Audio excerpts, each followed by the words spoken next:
Bonjour à tous et bienvenue dans Église du Monde. Cette semaine, je vous emmène en Égypte où les chrétiens sont souvent victimes de l'intolérance religieuse, agressions antichrétiennes, convertis au christianisme menacés de mort, discrimination administrative. Les faits divers se sont multipliés ces dernières semaines. Alors quelle est la situation de ces Coptes, catholiques et orthodoxes égyptiens, qui représentent pourtant 10% de la population? Comment vivent-ils en terre d'islam? Pour en parler avec moi, Monseigneur Michel Chafik, bonjour.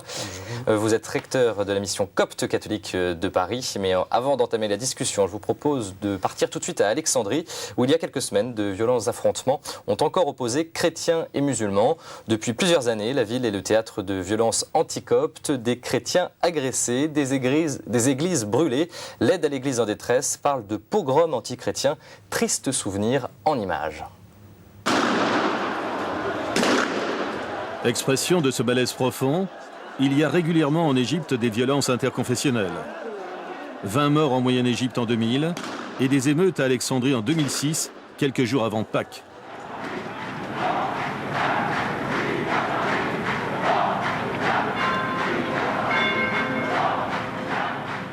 Ces violences qui ont fait plusieurs morts et des dizaines de blessés ont éclaté quand les chrétiens ont appris qu'un forcené avait poignardé plusieurs fidèles dans 3 églises. Le gardien de la première a tout tenté pour l'arrêter. ويا كفرة أولاد الكلب هموت منكم 10 وراح طلع جري كده أهو وراح طعن الراجل بعد كده بقى يطلع فوق وينزل عشان ندي فرصة نقفل الباب عليه أبدا فطلع قبل واحد تاني لما قبل واحد تاني راح طعنه اتهجموا عليه كده أهو وبقى يعمل كده أهو الترابيزة دي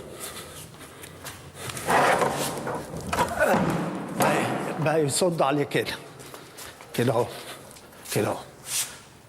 بقى هم يقفلوا الباب ويحاولوا يقفل معاهم لما سمع قلت حكومة جاية كان جري بقى. Comme une traînée de poudre, les émeutes ont alors éclaté un peu partout, pendant une semaine.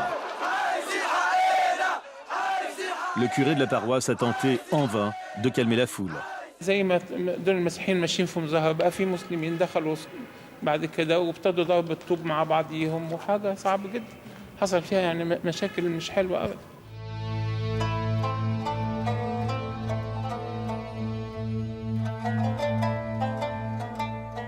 Alors rappelons, Monseigneur Chafik, que ces images datent de 2006, mais il y a encore eu des agressions du même type il y a quelques semaines. Dans quel état d'esprit vit la communauté copte d'Alexandrie? Comme vous avez déjà annoncé que les Coptes, ce sont quand même les autochtones du pays d'Égypte. Et théoriquement, ils sont libres de pratiquer leur culte, d'aller à l'église, de célébrer les mariages, les funérailles. Mais, selon votre reportage, ils rencontrent des difficultés dans la construction, dans l'édification de nouveaux lieux de culte, la restauration de leurs églises, mais surtout aujourd'hui, avec tout ce que vous avez montré, et il y a de nombreuses discriminations aujourd'hui dans leur vie et leur vie quotidienne. Oui, alors il y a d'abord, avant la discrimination, il y a aussi ces agressions physiques. Est-ce qu'ils ont peur, ces chrétiens? C'est-à-dire toujours on a peur. Toujours on a la peur. La peur de quoi? La peur d'agresser le membre de nos familles, d'agresser par exemple nos filles, de kidnapper nos filles, nos femmes. Et ça, ce sont des cas très, très, très graves. Et après, l'enlever, violer. Et quand il y a violé, le contrainte à se convertir. On peut parler de pogrom anti-chrétien, comme le dit l'aide à l'église en détresse? Bon, il faut quand même qu'on parle les débuts, c'est-à-dire aujourd'hui, le problème d'Égypte et de tout le monde arabe, on peut dire blessé, c'est le problème de pouvoir, c'est-à-dire qui gouverne.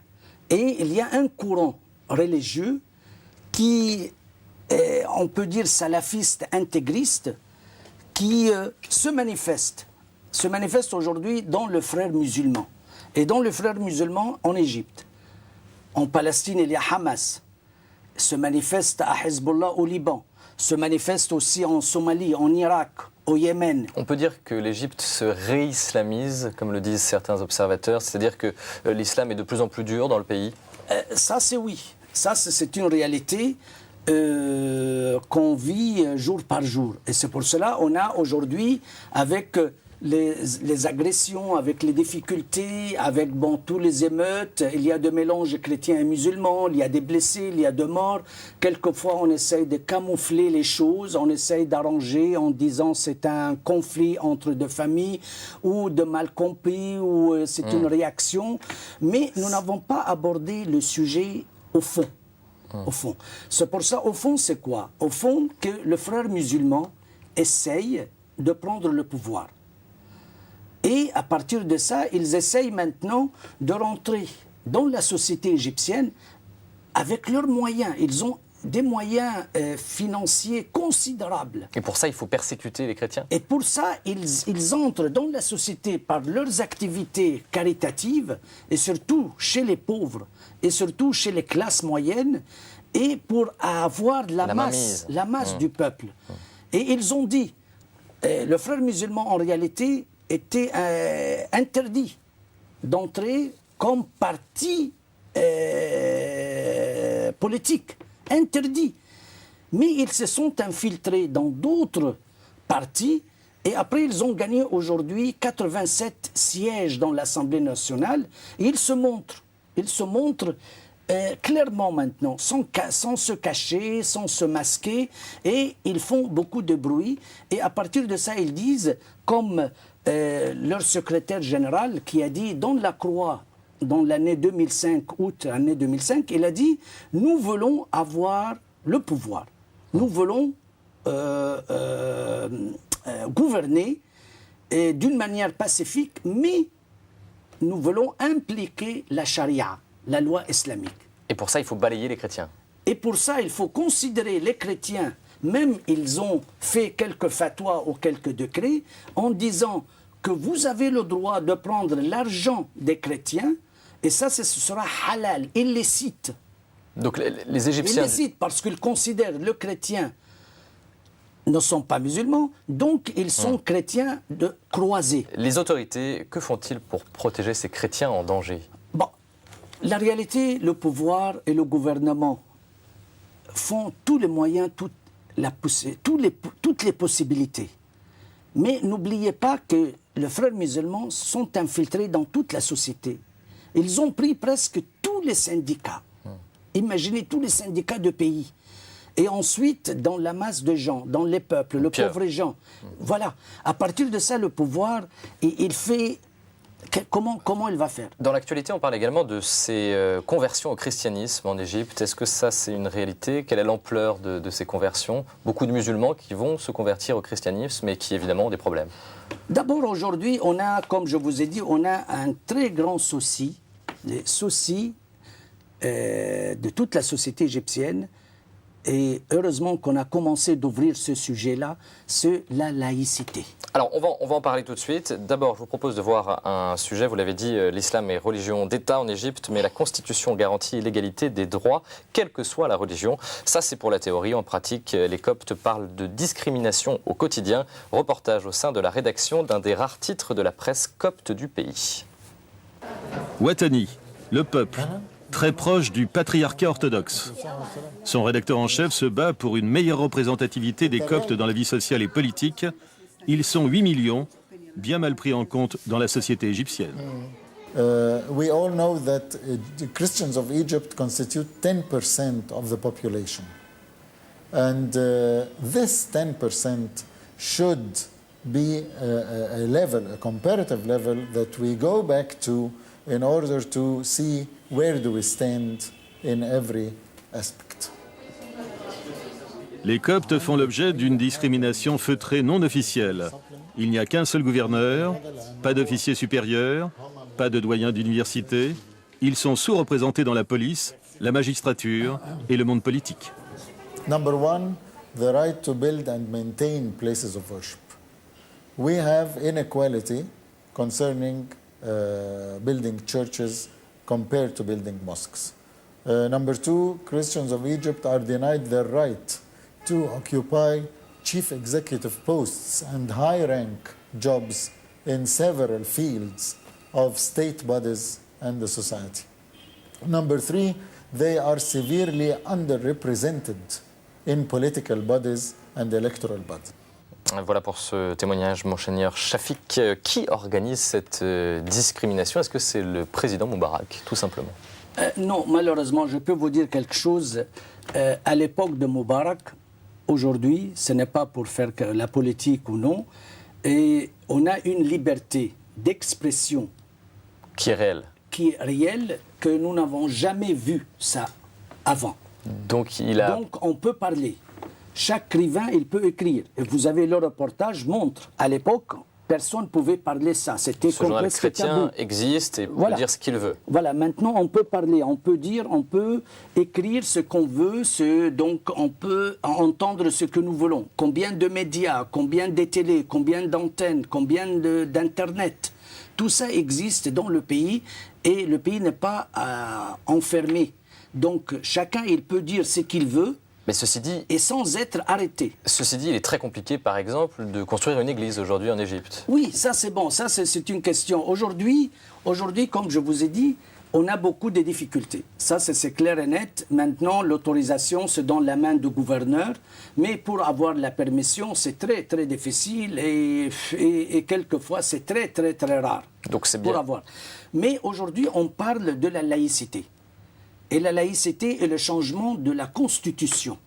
Parce que la devise, comme on dit, la devise égyptienne dit que la religion est pour Dieu et la patrie est pour le citoyen.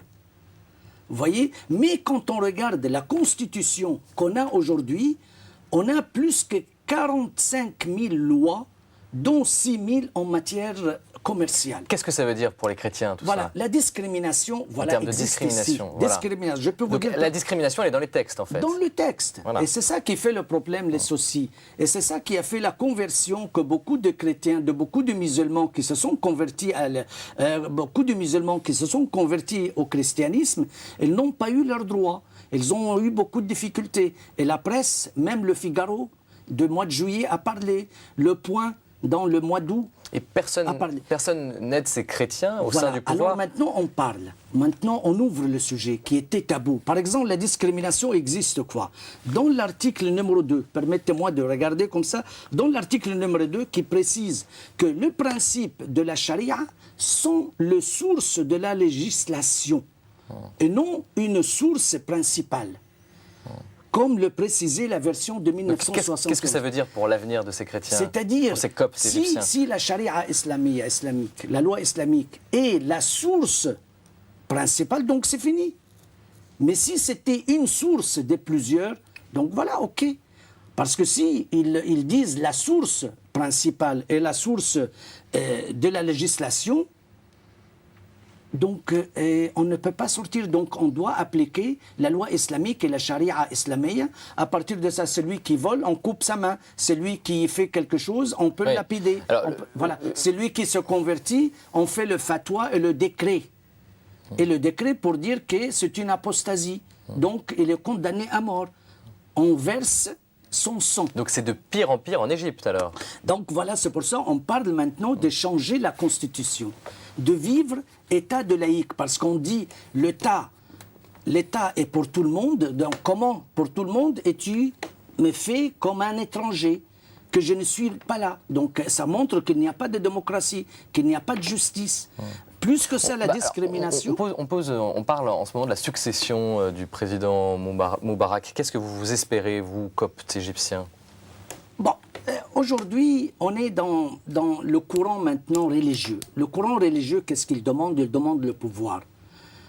Mais est-ce que, en obtenant le pouvoir, il est capable de garder et de respecter la liberté et la démocratie? Eux, ils disent non. Ils disent oui. Mais dans la réalité, non. Dès que la loi existe, dès que la démocratie n'existe pas, parce que quand tu me considères minorité, c'est-à-dire que je suis dehors de la majorité, donc je n'ai pas le droit pour les autres. La solution vient peut-être du dialogue islamo-chrétien avec les autorités musulmanes du pays. Comment se passe ce dialogue? Comment ça se déroule? Vous avez remarqué qu'il y a plusieurs histoires. Par exemple, un jeune homme que maintenant tous les journaux parlaient, un jeune homme qui avait 16 ans, il est allé au bureau pour faire sortir son matriculation pour passer son bac, la carte d'identité. Et il est allé, et l'employé de ce bureau-là, c'est toute la presse a parlé en Égypte, même les musulmans, les musulmans éclairés. Il posait la question, il est allé là-bas avec ses collègues musulmans et chrétiens au bureau, et c'était les seuls que l'employé lui a dit, messieurs, non, vous êtes musulmans. Alors il lui a dit, comment j'étais élevé chrétien, je suis chrétien. Je suis chrétien. Oui, je suis chrétien. Mais l'administration ne voulait pas reconnaître... Reconnaître pourquoi? Parce qu'il a dit que ton père est devenu musulman il y a 10 ans, sans dire à personne, sans dire à sa famille, sans dire à son église. Donc toi, tu es musulman. Et lui, il a refusé de prendre la carte d'identité parce que dans la carte d'identité, il sera mentionné musulman. Alors il a refusé. Et avec les intermédiaires qui ont essayé de rentrer pour qu'il passe l'examen, il n'a pas pu passer l'examen parce que sa carte d'identité n'est pas sortie. Et dans sa carte d'identité, doit mentionner la religion et les chrétiens et les musulmans. Et lui, il a refusé. Vous avez évoqué ces musulmans éclairés en Égypte, ils vous viennent en aide? Oui, c'est-à-dire le musulman, il aide tout le monde et il parle maintenant de la laïcité. Laisser effacer le mot religion de la carte d'identité. Donner la citoyenneté à tout le monde, chrétiens et musulmans. Il ne faut pas avoir la discrimination des chrétiens. Imaginez par exemple, il y a 1 an, que la police est entrée pour la première fois dans l'histoire d'Égypte, elle est entrée dans la faculté de Azhar, qui est la citadelle de la religion, la citadelle de l'éducation, la citadelle de l'enseignement islamique, et surtout pour le monde sunnite. Et ils ont arrêté 4000 étudiants avec leur cagoule et en même temps sont prêts pour faire l'armée avec le slogan qui a dit, voilà, on va envahir le pays, alors, on est là. Monseigneur Chafik, on va voir que ça ne se passe pas tout le temps de la même manière en Égypte, et bien heureusement sur le terrain, le dialogue interreligieux est également une réalité. Exemple chez les petites sœurs de la Charité à Manchia, un petit village que vous connaissez bien, de Haute-Égypte, au sud du Caire. Les religieuses permettent aux femmes de suivre des cours d'alphabétisation. Chrétiennes et musulmanes sont sur les mêmes bancs de classe. On regarde. La scolarité, bien qu'obligatoire en Égypte, n'est pas une priorité familiale, surtout dans les villages. Les sœurs essayent de changer les mentalités. Elles ont ainsi mis en place des cours d'alphabétisation, sorte d'école parallèle, pour les filles qui ne sont pas scolarisées dans l'enseignement public. En tout, une trentaine de filles et de mères au foyer suivent ces cours à raison de 8 heures par semaine. Ces rendez-vous sont aussi, et peut-être surtout, un moyen pour ces femmes de sortir de chez elles et de s'exprimer plus librement. Celles qui le souhaitent peuvent aussi prendre des cours de couture. Plus qu'un loisir, un premier pas vers l'émancipation. Pour cette jeune femme mariée à l'âge de 14 ans et mère de 6 enfants, la couture devient un projet d'avenir.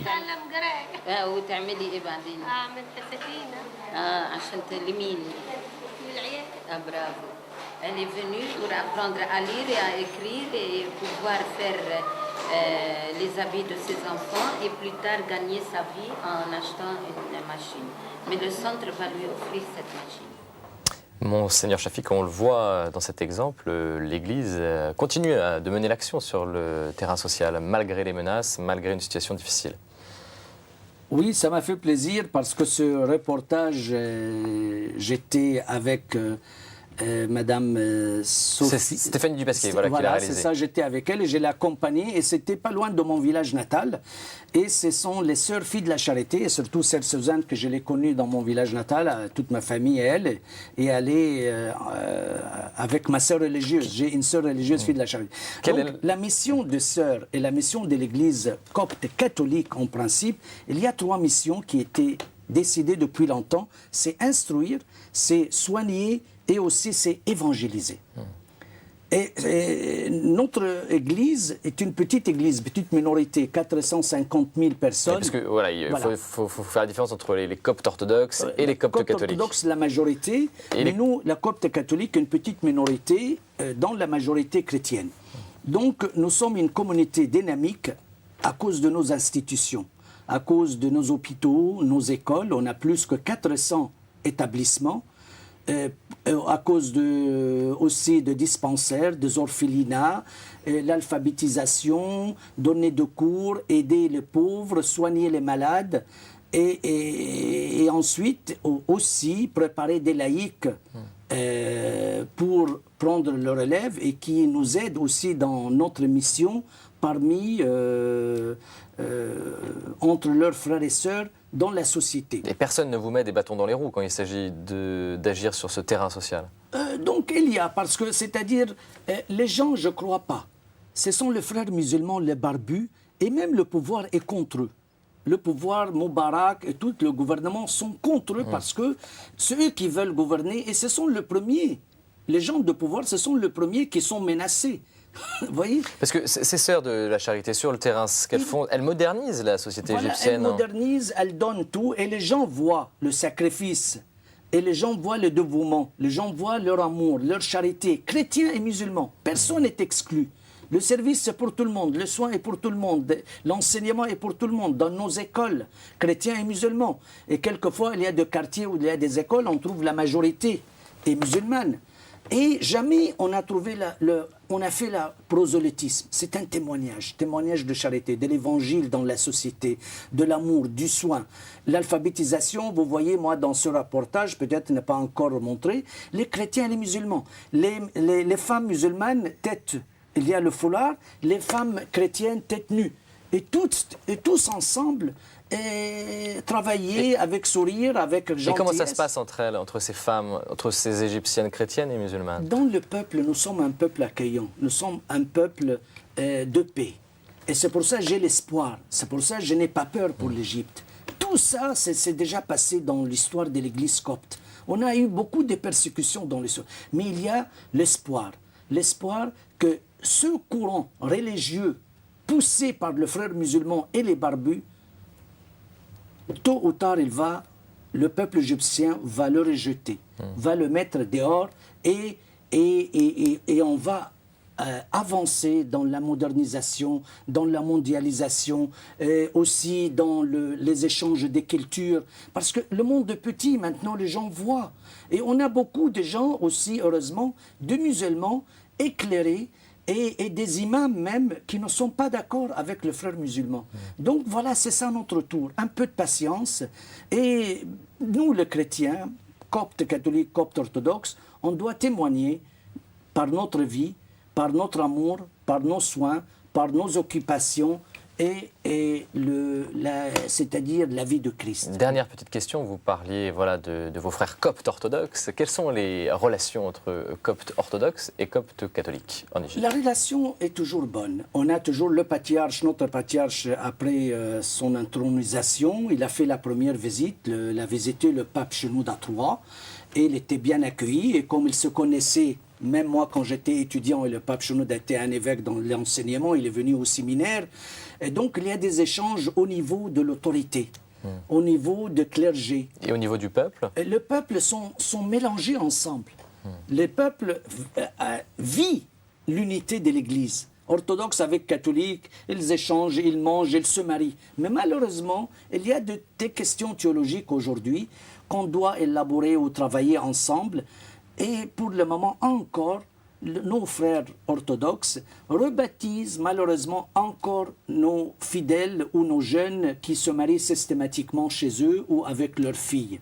Donc peut-être maintenant le champ est libre, peut-être devant la menace d'intégrisme et des islamismes, ça c'est peut-être va nous pousser, chrétiens ensemble, de se unir, de faire l'unité ensemble pour qu'on puisse témoigner de l'unité de Christ, de l'amour de Christ.